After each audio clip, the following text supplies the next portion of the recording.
सभी भाइयों को हाथ जोड़ के राम राम, सत श्री अकाल, सलाम, जय जवान जय किसान।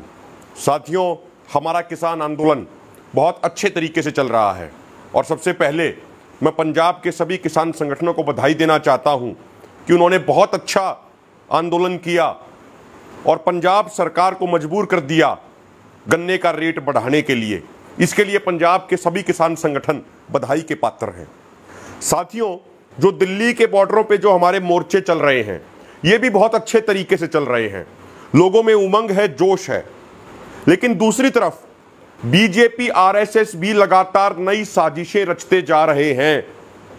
उनका काम है, बीजेपी आरएसएस का काम है षड्यंत्र रचना। वो पहले दिन से इस मोर्चे के खिलाफ षड्यंत्र रच रहे हैं और अब उन षड्यंत्र रचने की उनकी स्पीड लगातार बढ़ती जा रही है। उसी के बारे में आज हम आपको आगाह करेंगे। साथियों, कई जगह लोगों ने सवाल भी पूछा। आरएसएस का एक संगठन है भारतीय किसान संघ, उसने कुछ दिन पहले टीवी पे ऐलान कर दिया कि यदि केंद्र सरकार ने एमएसपी की मांग पूरी नहीं की तो आरएसएस का भारतीय किसान संघ 8 तारीख से प्रदर्शन करेगा देश भर में। साथियों, हमें बीजेपी आरएसएस की इस चाल से सावधान रहना होगा। हमें भारतीय किसान संघ की इस चाल से सावधान रहना होगा। यह भारतीय किसान संघ, यह आरएसएस का संगठन वही संगठन है जब 2017 में मध्य प्रदेश में गांव बंद आंदोलन चल रहा था। सभी किसान संगठन मिलकर आंदोलन लड़ रहे थे। 1 से 10 जून तक का आंदोलन था। 4 जून तक आंदोलन जब चलता रहा और आंदोलन शिखर पे पहुंचने लगा।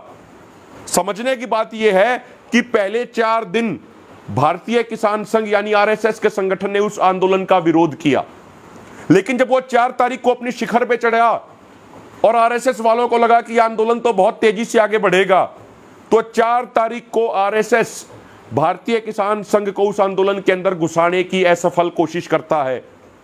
बिना कोई बुलावा दिए हुए भारतीय किसान संघ सीधी प्रेस कॉन्फ्रेंस करता है और कहता है कि मध्य प्रदेश के गांव बंद आंदोलन का वो समर्थन करते हैं।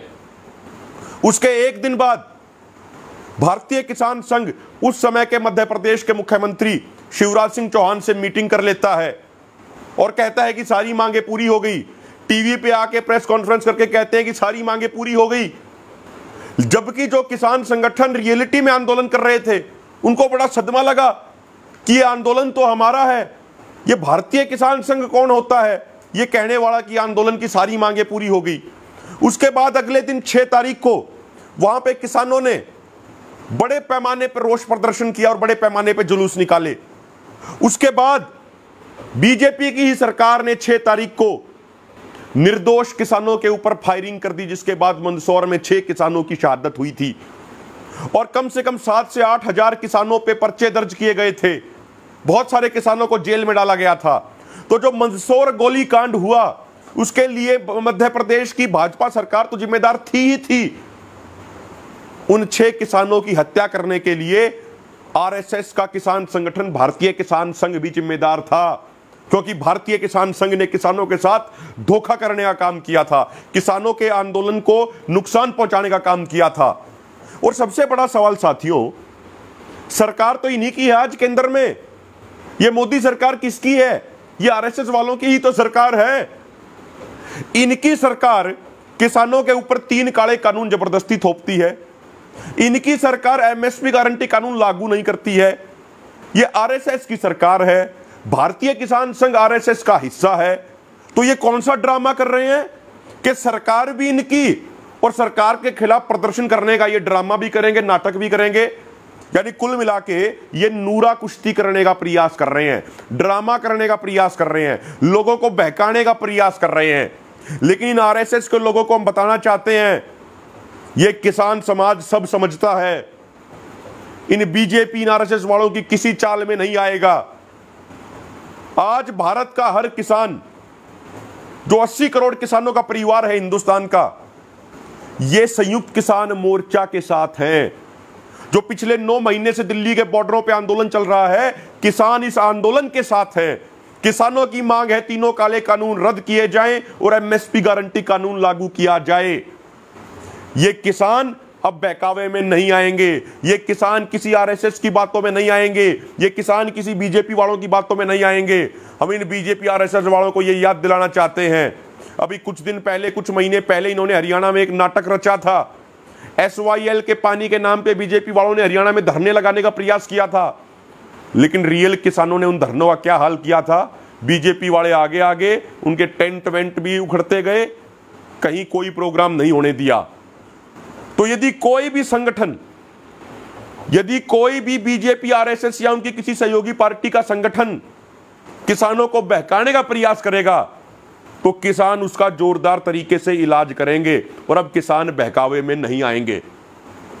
दूसरी बात साथियों, 5 सितंबर की मुजफ्फरनगर में ऐतिहासिक किसान महापंचायत होने वाली है, ऐतिहासिक किसान रैली होने वाली है। मैं तो कहूंगा वो रैली नहीं, वो रैला होगा। पंजाब के किसान बड़े संख्या में आएंगे। हरियाणा में अभी मैं कई जगहों का, कई जिलों का दौरा करके आया, तो हरियाणा से बड़ी संख्या में कम से कम 8 से 10 हजार गाड़ियां हरियाणा से जाने के लिए तैयार हो चुकी हैं मुजफ्फरनगर की किसान महापंचायत में। यूपी के अंदर उत्साह है, यूपी के जिले जिले में मीटिंगें चल रही हैं और बीजेपी आरएसएस वालों ने जितनी चालें वहां पे चली हमारी पंचायत को डिस्टर्ब करने के लिए, वो उनकी सारी चालें उन्हीं के ऊपर उल्टी पड़ गई।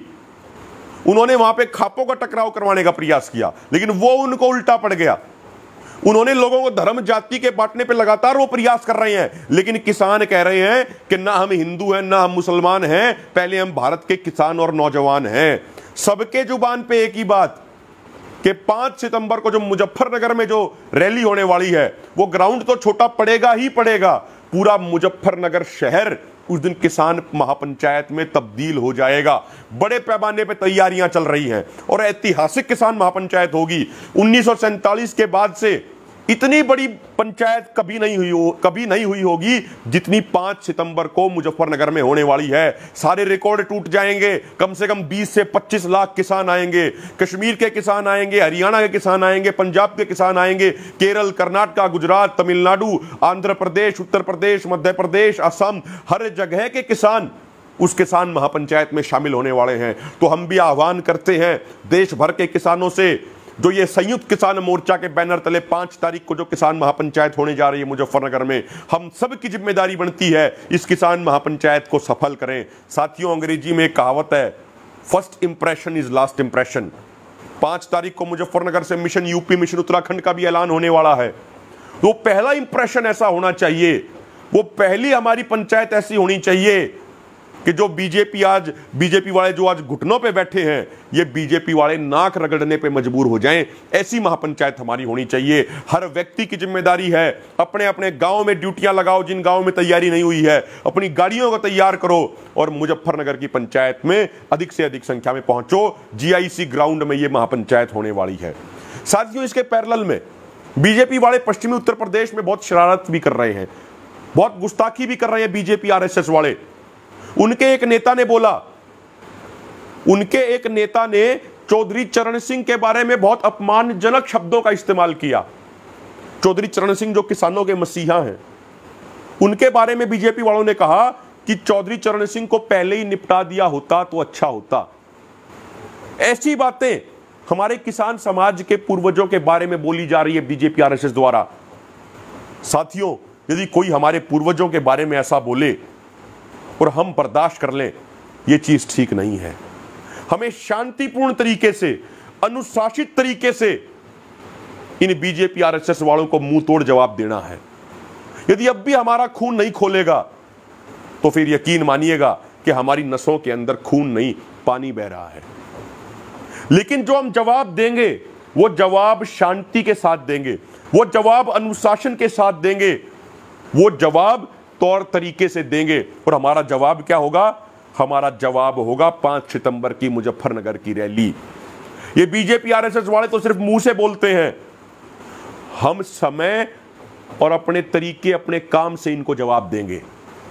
यदि मुजफ्फरनगर रैली हमने रिकॉर्ड तोड़ कर दी, 20 से 25 लाख आदमी वहां पहुंच गए, तो बीजेपी वालों के मुंह पे करारा तमाचा होगा और उन नेताओं के, बीजेपी के उन नेताओं के मुंह पे करारा तमाचा होगा जो हमारे पूर्वजों के बारे में गलत बोलते हैं। इन बीजेपी वालों ने पश्चिमी उत्तर प्रदेश में किसानों को तालिबानी बता दिया। अरे किसान तो वो कौम है जो दूसरों की रक्षा के लिए अपने प्राणों की आहुति दे देते हैं, वो है किसान कौम। किसान कौम अपना पेट चीर के पूरे देश का पेट भरने का काम करती है। हरित क्रांति के बाद किसानों ने पूरे भारत को खाद्यान्न के मामले में आत्मनिर्भर बना दिया। किसान खुद कर्जदार हो गया, लेकिन उसके बावजूद किसान ने लगातार दिन रात मेहनत की, अपनी खून पसीने की मेहनत से पूरे देश का पेट भरने का काम किया, पूरे देश को खाने के मामले में आत्मनिर्भर बना दिया, अनाज के मामले में सरप्लस कर दिया। और आज उस किसान कौम को बीजेपी वाले तालिबानी बोल रहे हैं। तालिबानी कौन है? जो दूसरों के ऊपर अपनी चीजें थोपें, जो गुंडागर्दी करें, जो लोकतंत्र में विश्वास ना रखते हों, जो मानवता में, इंसानियत में विश्वास ना रखते हों, वे तालिबानी हैं। तो असली तालिबानी काम तो ये बीजेपी आरएसएस वाले कर रहे हैं, जो लोगों के साथ धर्म के नाम पे जाति करते हैं, लोगों को धर्म जाति के नाम पे बांटते हैं। ये बीजेपी आरएसएस वाले हमारे देश के लोकतंत्र के नाम पे कलंक हैं। पिछले 9 महीने से दिल्ली के बॉर्डरों पे किसान बैठे हैं, लेकिन किसानों की मांगे पूरी नहीं की जा रही। तो ये गलत सोच तो बीजेपी आरएसएस वालों की है, ये अलोकतांत्रिक सोच तो बीजेपी आरएसएस वालों की है। साथियों, आपको एक चीज और बता दें, इन 3 कृषि कानूनों का जो मेन एजेंडा था बीजेपी आरएसएस का, कॉर्पोरेट घरानों का, वो था किसानों की जमीन छीनना। ये इन 3 काले कानूनों का मेन एजेंडा था। अब जमीन छीनने के लिए बीजेपी वाले नए साजिश रच रहे हैं। हरियाणा के अंदर इन्होंने भूमि अधिग्रहण में कानून में बदलाव कर दिए। पहले क्या होता था कि कहीं की भी जमीन एक्वायर करने के लिए सरकार को 70% किसानों की सहमति लेनी पड़ती थी, लेकिन अब इन्होंने विधानसभा में एक कानून पास कर दिया, एक बिल पास कर दिया, और अब नए कानून के तहत यदि किसी किसान की जमीन लेनी होगी तो किसानों की सहमति लेने की कोई जरूरत नहीं है सरकार को। सिर्फ एक कलेक्टर जमीन एक्वायर कर सकता है। पब्लिक प्राइवेट पार्टनरशिप के तहत जो भी अब जमीन एक्वायर करेंगे, ये बिना किसानों की सहमति के करेंगे। पहले 70% किसानों की सहमति लेना जरूरी होता था।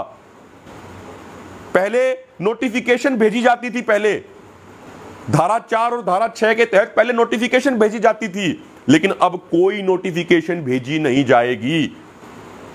इसके अलावा पहले क्या होता था, किसी किसान की जमीन का एक्विजिशन होता था, किसी किसान की जमीन का अधिग्रहण होता था, तो उसको घर बनाने के लिए दूसरी जगह प्लॉट दिया जाता था। लेकिन अब सरकार कोई प्लॉट नहीं देगी घर बनाने के लिए। सबसे महत्वपूर्ण बात साथियों, पब्लिक प्राइवेट पार्टनरशिप के तहत जो जमीन का अधिग्रहण होगा उसमें औद्योगिक कॉरिडोर बनाए जाएंगे और बहुत सारी चीजें आएंगी उसके अंडर में। औद्योगिक कॉरिडोर मतलब कंपनियां भूमि अधिग्रहण करेंगी, उनके लिए छूट होगी। नेशनल हाईवे, रेलवे जहां से गुजरेगी उसके 1 किलोमीटर उस तरफ और 1 किलोमीटर उस तरफ कहीं भी ये जमीन छीन सकते हैं किसानों से। कोई किसानों की सहमति नहीं ली जाएगी। यानी 2 किलोमीटर के दायरे में जो रोड होंगे, जो नेशनल हाईवे होंगे, जो रेलवे होगी, उसके दोनों तरफ 1 किलोमीटर इस तरफ, 1 किलोमीटर इस तरफ, यानी टोटल 2 किलोमीटर के उसमें कोई भी जमीन ये किसानों से छीन सकते हैं। यानी सरकार की मंशा साफ है कि ये किसानों की जमीन छीनना चाहते हैं। इससे पहले ये 2014 में 3 बार भूमि अधिग्रहण अध्यादेश लेके आए थे, केंद्र की सरकार द्वारा जो लाया गया था, मोदी सरकार द्वारा, वो 3 बार कोलैप्स कर गया था। अब ये राज्य सरकारों के माध्यम से किसानों की जमीन छीनने के लिए षड्यंत्र रच रहे हैं। तो किसानों को सावधान होना होगा भाइयों। इसके अलावा किसानों की तो जमीन ये छीनने की साजिश रच रहे हैं बीजेपी आरएसएस वाले। ये मोदी सरकार पूरे देश को बेचने की साजिश रच रही है। इसलिए हर वर्ग को अब खड़ा होना होगा देश को बचाने के लिए। आपने सुना होगा सरकार एक नया प्रोजेक्ट लेके आई, नेशनल मोनेटाइजेशन पाइपलाइन। उसके तहत जो सरकारी संपत्ति है, जो देश के लोगों की खून पसीने की कमाई से बनी है, जो देश के लोगों के टैक्स से बनी है, उन संपत्तियों को अब या तो बेचा जा रहा है या उनको किराए पे दिया जा रहा है, यानी गिरवी रखा जा रहा है कॉर्पोरेट घरानों के पास। आप बात कर लीजिए सड़क की, राष्ट्रीय राजमार्गों को प्राइवेट कंपनियों को दिया जाने की साजिश रच ली सरकार ने। रेलवे ट्रैक को, रेलवे स्टेशन को, रेलगाड़ियों को प्राइवेट हाथों में देने की साजिश रच ली है।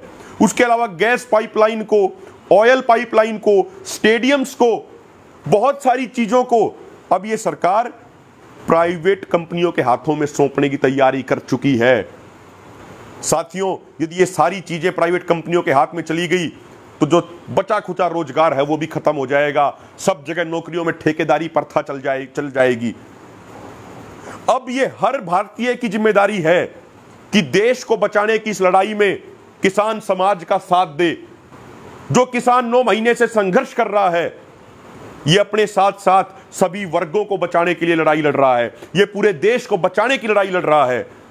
अब हर कर्मचारी, अब हर नौजवान, हर महिला, हर आदिवासी, हर दलित, हर भारतीय की यह जिम्मेदारी बन गई है कि यदि देश को बचाना है तो इस महाक्रांति में किसान समाज का साथ देना होगा। साथियों, जो आज आंदोलन हम लड़ रहे हैं, ये आंदोलन, ये लड़ाई आजादी की लड़ाई से कम नहीं है। इसलिए हर व्यक्ति की जिम्मेदारी है कि इस लड़ाई में साथ दे किसानों का। हमें अपने देश को बचाना है, कॉर्पोरेट घरानों के चुंगल से बचाना है। इसलिए हम सब की जिम्मेदारी बनती है कि हम अपने देश को बचाएं। प्रधानमंत्री मोदी पहले कहते थे, जब ये प्रधानमंत्री नहीं बने थे, कहते थे देश को नहीं बिकने दूंगा। लेकिन आज क्या कर रहे हैं? देश को बेच रहे हैं। इनकी सारी आर्थिक नीतियां फ्लॉप हो गई। सरकार के पास पैसा नहीं है, इसलिए क्या कर रहे हैं? सरकारी कंपनियों को बेचने का काम कर रहे हैं। साथियों, एक बड़ा सवाल है, मोदी सरकार क्या प्रोपेगेंडा करती है? मोदी सरकार कहती है कि ये सरकारी कंपनियां घाटे में चल रही हैं, सरकारी कंपनियां कर्जे में चली गई, इसलिए इनको बेच दो या किराए पे दे दो। लेकिन यह सवाल पूछा जाना चाहिए कि ये कंपनियां घाटे में गई क्यों? ये कंपनियां कर्जे में गई क्यों? जो कंपनियां 2014 से पहले, जो नवरत्न कंपनियां, सरकारी कंपनियां बहुत अच्छा काम कर रही थी, जो PSU, मोदी सरकार के सत्ता में आते ही सारी घाटे में चली गई। जिस देश का प्रधानमंत्री BSNL को बढ़ावा ना दे और जियो यानी रिलायंस की जियो के लिए अखबार के पहले पन्ने पे ऐड करे, तो BSNL तो फिर नुकसान में जाएगी ही ना। BSNL के सभी टावरों को औने पौने दामों पे दे दिया गया जियो को, और प्रधानमंत्री मोदी जियो की ऐड कर रहे हैं, तो फिर तो BSNL बर्बाद होगी ही ना। BSNL को कोई स्पेक्ट्रम ना दिया जाए तो BSNL तो बर्बाद होगी ही ना। तो सवाल यह पूछा जाना चाहिए कि ये कंपनियां घाटे और कर्जे में गई क्यों? तो साथियों, अंत में मैं आपसे यही कहता हूं, कल यानी 26 तारीख को, 26 और 27 को संयुक्त किसान मोर्चा का एक राष्ट्रीय अधिवेशन होने वाला है, जिसमें देश भर के 1,500 से 2,000 डेलीगेट, किसान डेलीगेट भाग लेंगे। मंत्रणा की जाएगी आंदोलन की आगे की रणनीति पर, क्या स्ट्रेटेजी हो, क्या रणनीति हो, और एक बड़ी अच्छी रणनीति बना के पूरे देश के साथ हम वो साझा करेंगे। रणनीति इसी बात पे बननी है कि आने वाले समय में आंदोलन को तेज कैसे करना है, आंदोलन को बड़ा कैसे करना है, ताकि हमारा आंदोलन अधिक से अधिक सफल हो पाए। साथियों, अंत में मैं आपसे यही कहूंगा, किसान एकता मोर्चा एक साधारण किसान की आवाज है, जो एक साधारण किसान की, जो धरनों की, जो मोर्चों की आवाज को पूरी दुनिया में कोने कोने तक पहुंचाने का काम करता है। तो किसान एकता मोर्चा के साथ आप अपना लगाव बनाए रखिए। इस पेज को अधिक से अधिक शेयर कीजिए, वीडियो को अधिक से अधिक शेयर कीजिए। बहुत बहुत धन्यवाद। आप घर बैठे हैं, किसी कारणवश आप मोर्चे पर नहीं आ पा रहे हैं, तो आप इतना तो कर ही सकते हैं कि सोशल मीडिया पे मिशन मान के किसान एकता मोर्चा की हर वीडियो को अधिक से अधिक शेयर करो, अधिक से अधिक व्हाट्सएप ग्रुप में डालो, अधिक से अधिक फेसबुक पेजेस पे डालो, फेसबुक ग्रुप्स में डालो, क्योंकि हमारे पास बीजेपी RSS वालों की तरह गोदी मीडिया तो है नहीं, बीजेपी RSS वालों की तरह पेड IT सेल तो है नहीं। ये किसान एकता मोर्चा के जो वॉलंटियर्स, जो योद्धा हैं, यही किसानों की आवाज है। तो इस आवाज को अधिक से अधिक शेयर कीजिए। बहुत बहुत धन्यवाद।